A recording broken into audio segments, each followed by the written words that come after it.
అందరికీ నమస్కారం.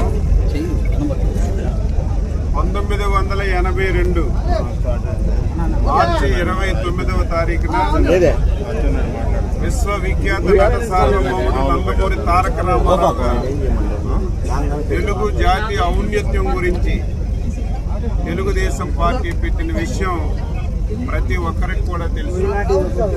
ఆ రోజు నుంచి నేటి వరకు మహానాడు కార్యక్రమాలన్నీ కూడా చేసుకుంటున్నాం. నేను ప్రత్యక్షంగా పరోక్షంగా అన్ని మహానాడుల్లో కూడా అటెండ్ అయ్యే అదృష్టం కలిగింది. 4-5 మహానాడులు నిర్వహించే అవకాశం కూడా చంద్రబాబు నాయుడు గారు, లోకేష్ బాబు గారు ఆధ్వర్యంలో నాకు కలిగిన విషయం కూడా ఈ సందర్భంగా గుర్తుచేస్తున్నాను. అన్ని మహానాడులు ఒక ఎత్తు. ఈరోజు నెల్లూరులో జరుగుతున్నటువంటి మహానాడికి ఒక ప్రత్యేకత ఉంది.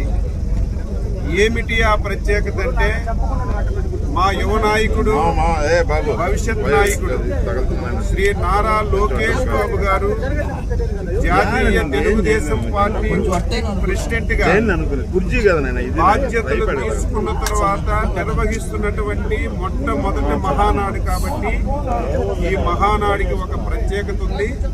ఇప్పటికే తెలుగు రాష్ట్రాల నుంచి ఇతర దేశాల్లో ఉన్నటువంటి యువకులందరూ